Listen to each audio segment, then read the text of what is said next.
Time for Word on the Street. We're going to check in with the panelists and find out the stories that they are watching. Rick, you say the Democrats have to answer to President Trump's reckless trade war. They were asked about it last night. They were, and this is a softball question, really. I mean, by the way, I thought there was a great debate on health care. I mean, we heard a lot of different ideas, pros and cons, a lot of substance. On trade, I mean, God, it was so mushy. I heard almost nothing. Biden did, at the very end of his remarks, say the way to improve on what Trump is doing is get together with our allies. He said that almost as an afterthought.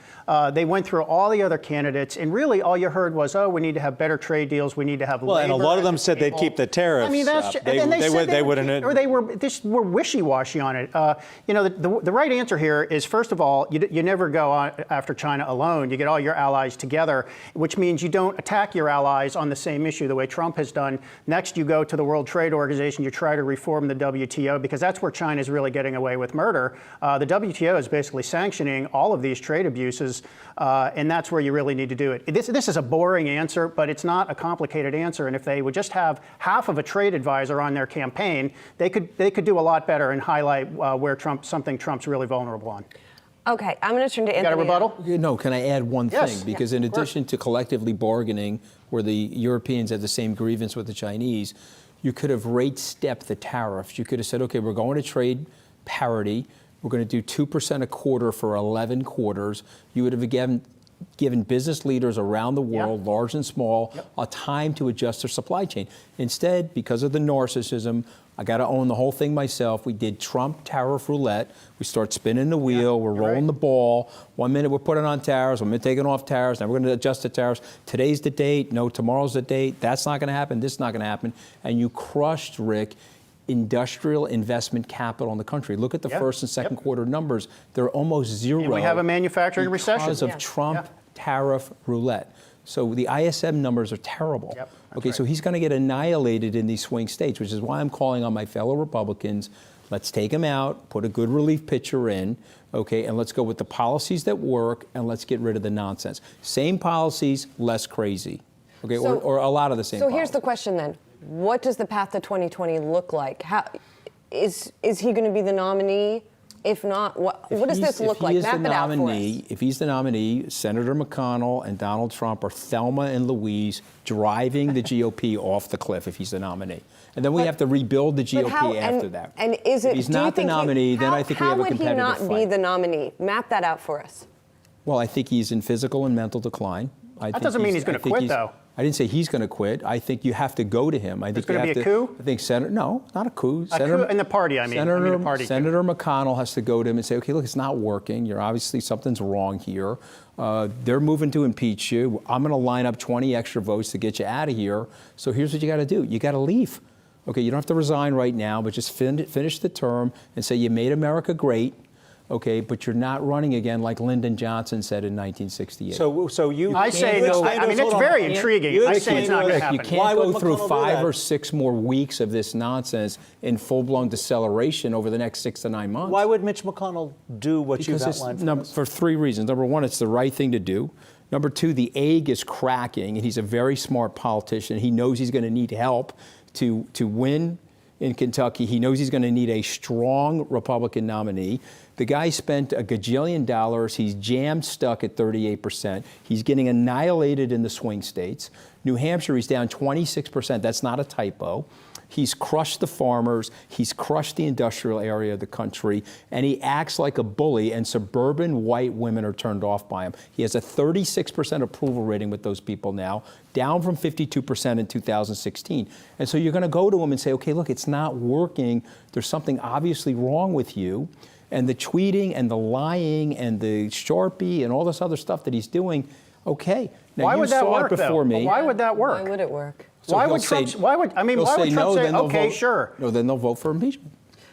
Impeachment and removal. Who's the strong Republican nominee? So then you know what John Kennedy said? Democrats don't even want to let him talk. You know what John Kennedy said? He wrote 3 books, right? Nation of Immigrants. He wrote the Why England Slept. The last book was Profiles in Courage. He said it was the thinnest book because there's no courage out there. But you know what? We need a little courage right now from our political leaders. We need people to be fiduciaries for the United States and the globe and look at what is actually going on clinically and say no more. I will come on this show naked if Mitch McConnell does that to Donald Trump. Oh, that's a visual we don't need. Whoa. In a towel. Oh, my God. I'm on the show on that day. I'm going to need a barf bag, but that was a little horrifying. Okay, that was a little horrifying. This is not a big enough cup to handle the throw up coming out of that. Okay, I just got to be honest with you. Okay, let me. I just have to indicate how implausible this sounds. All right, Rick Newman, thank you so much for that. Anthony Scaramucci, thank you so much for being here. It's a pleasure to be come here. back You soon. guys actually let me talk. Yeah, no, it was hard for me. It was hard for me, but I tried. The impeachment issue for just a moment, because with us now on the phone is Anthony Scaramucci, former White House Director of Communications. Anthony, hopefully we have a good connection with you. I know that you tweeted now that the president's time is limited as a result of all of this. We were hearing some skepticism here in the studio earlier that that was the case, but if you think so, then how much time does Trump have? Well, I mean, listen, it's prima facie illegality, so we can try to pretend that it isn't. I mean, I know we have half the countries now going to move the goalposts for the president and accept the gaslighting. But the reason why the president released those transcripts this morning is he knew they were coming out one way or the other. And by doing it in the cold nakedness of it, he's trying to make light of it. And that's been a strategy that's worked for the president for a long period of time. So we'll have to see what happens. But my guess is that Republicans that I'm talking to up on the Hill have now turned sour. They basically hate this guy's guts, the Republican senators. They didn't like the power that he had over them or the threatening of these sort of right-wing leaning primaries and stuff. And it just turns out that this guy, Justin Amash, who had to leave the party and is now running as an independent, it turns out that his ideas and his thought process has been vindicated here. So for me, I do believe in the next 1 to 3 months, the Republicans are going to throw in the towel. They really don't have a choice. If they want to win the presidential election, they can't win it with Donald Trump. So they'll throw in the towel now Anthony? and capitulate. Yep. I am curious because it's a memo. Yep. It's not a word-for-word transcript, and there are portions of it which are missing. But then there will be the complaint, the actual whistleblower complaint. Is this going to give the people you're talking to on Capitol Hill the cover they need to bring about that which you've shared on this program, which is that eventually Mitch McConnell, as you've said, would ask the president to step aside for another Republican? Because on the other side of this, people are saying, at least with this memo release, much ado about nothing. Okay, so give me that theory, Adam, that it's much ado about nothing, because obviously I try to listen to that theory. I mean, I'm trained as an attorney, and if you have a good legal education, you try to understand the other side of the argument as well as your own. So go ahead. What's the theory that this is much ado about nothing? He's on the phone asking the president of the Ukraine to help him out with his political opponent, and the theory is what exactly? You're the lawyer, not me, but the theory is that there's no quid pro quo. Now, look, he stopped the $400 million roughly in military assistance to Ukraine a week before that call. In the call, the Ukrainian president says, we look forward to purchasing some military assistance, to which the president responds, but let me ask a favor. I'm not the prosecutor or the defense attorney. That's your realm. But I'm curious if this is enough to give cover to the Republicans you're talking to. So we'll have to see. You've got people that are national security minded, that are patriots of the United States, that know prima facie that is illegal. And now we'll just have to see. I don't think, as I pointed out on Twitter earlier today, I don't think James Madison anticipated that there would be a group of partisan hacks that would allow somebody that was acting in a lawless manner as the chief executive of the United States to stay in that office. I don't think he anticipated that. So we're in new territory. You've got a felon acting lawlessly as the chief executive of the United States. And what you're saying is, well, there was no quid pro quo, but you're missing the whole point of it, okay? The implied nature of the call and the dropping of the funding coincident to the call, and then the asking for the favor. Okay, the semblance of that, if you were in a criminal law class in any law school in the United States, the semblance of that is that there was mens rea or criminal intent and criminal behavior. Anthony, now, you may make the argument if you're Rudy Giuliani, the country lawyer, that the president's hired, you may make the argument that he didn't realize the extent of that criminality because of his lack of ethics and his, in general, lawless behavior for 4 decades. But Anthony, it's David Nelson here in New York. Let me just weigh in for a second. I want to ask you a question.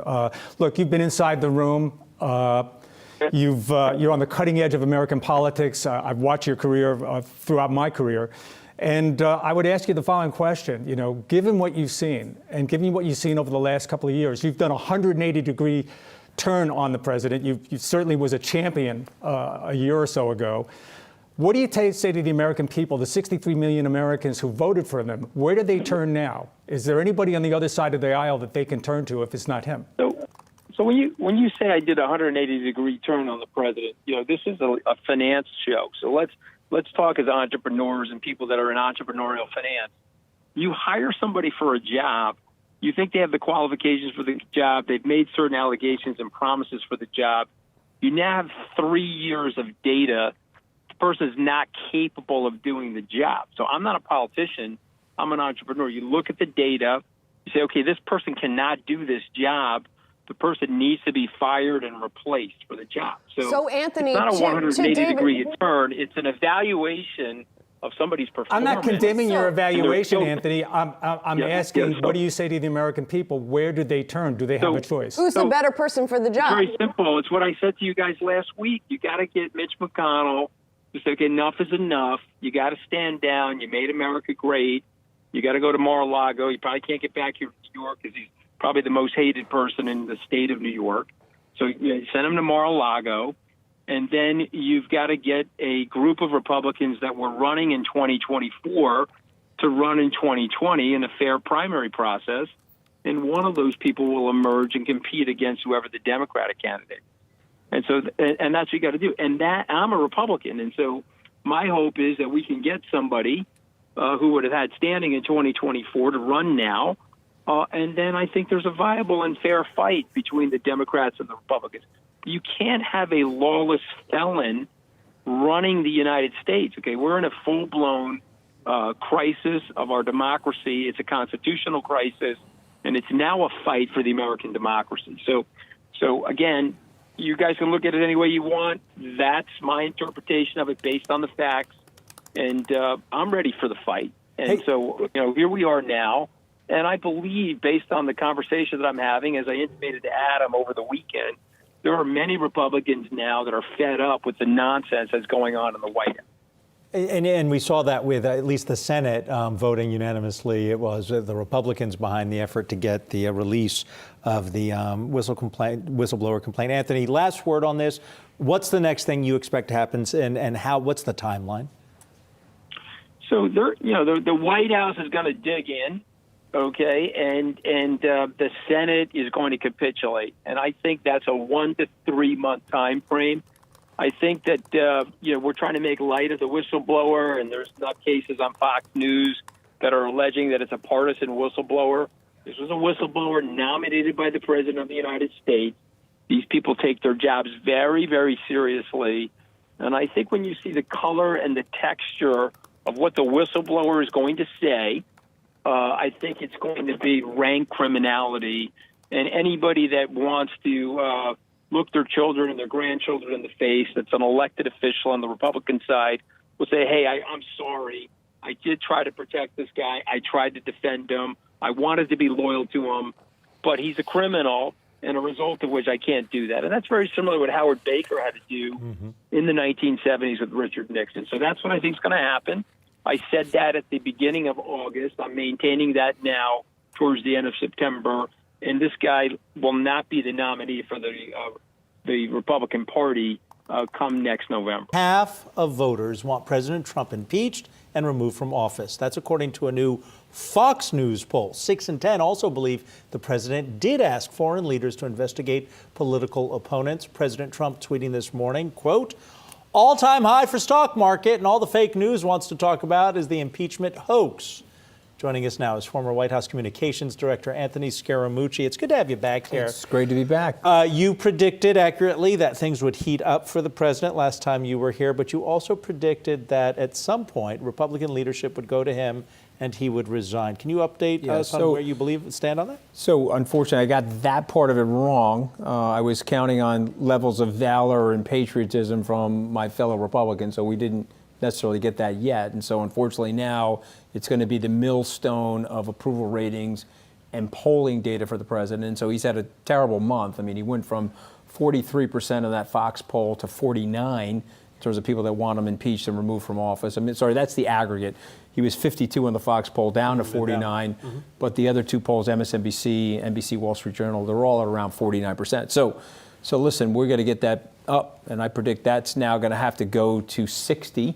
And when it's 60, the Republicans will cut and run. It's a shame, to be candid with you, because when you talk to these people privately, and the last time that I was here, when you talk to elected Republicans privately, they can't stand the president. They know the president is a lawless person and basically a criminal, and so they are just afraid of him.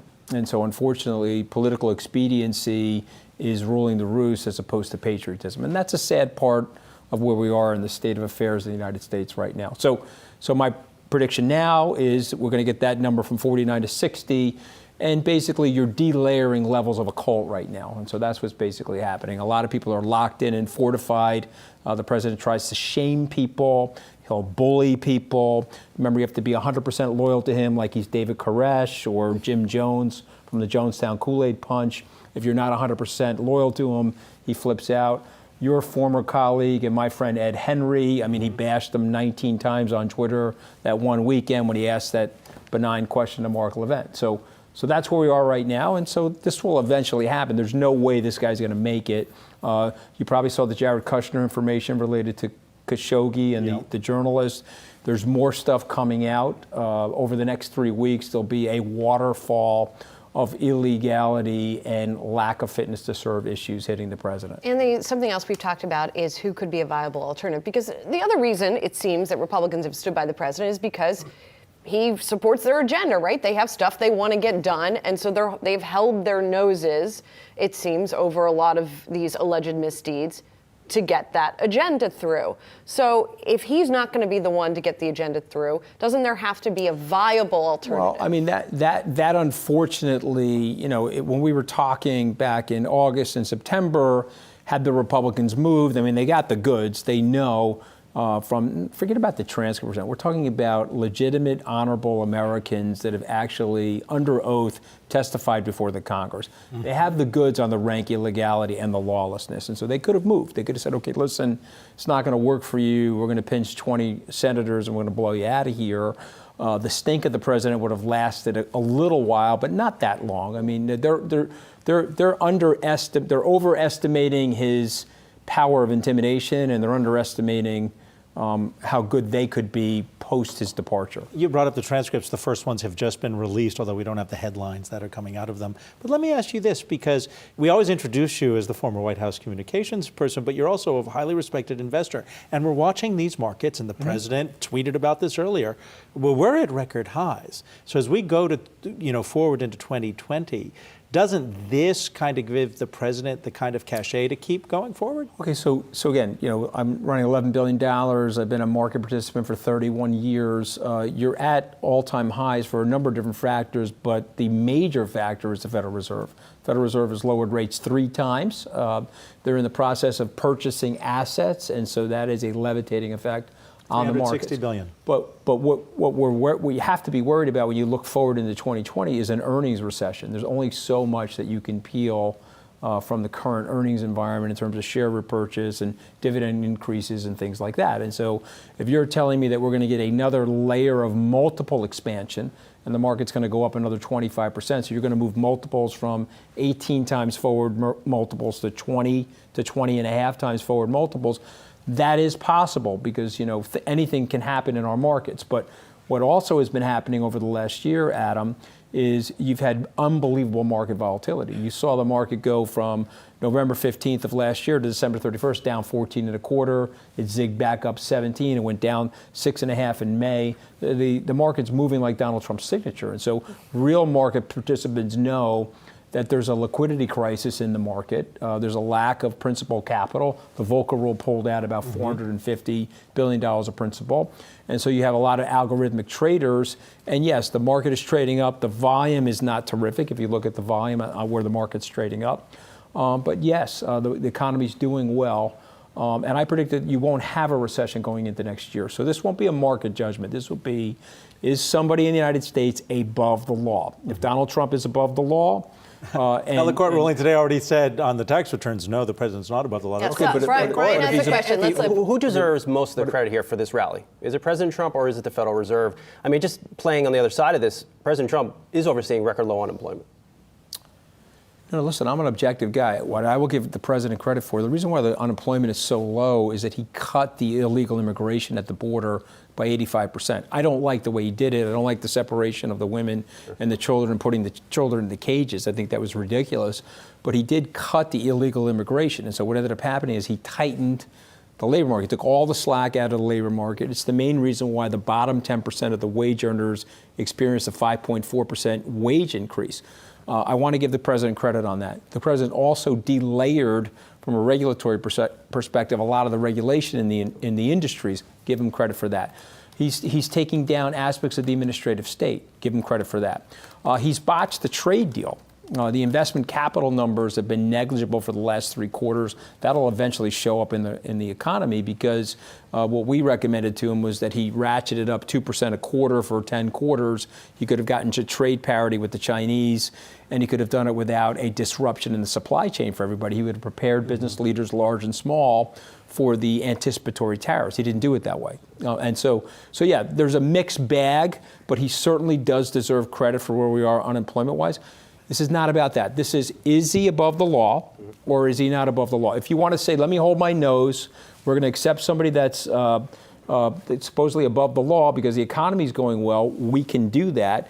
And, I would say to my Democratic friends out there, I mean, come on, you can't pick somebody like Elizabeth Warren. Because you pick somebody like Elizabeth Warren and he survives this impeachment inquiry and doesn't get removed from office, which I predict he will, meaning he'll get removed from office. Absolutely believe that'll happen by March. But let's say he was able to survive it, because I get paid when I'm wrong, right? I'm a money manager. We get wrong a lot. If he does survive it, and they put up Elizabeth Warren, he'll beat Elizabeth Warren. No, if we just look at the polling numbers today, I'll give you a good example of that. Okay, really quick. I want to be objective.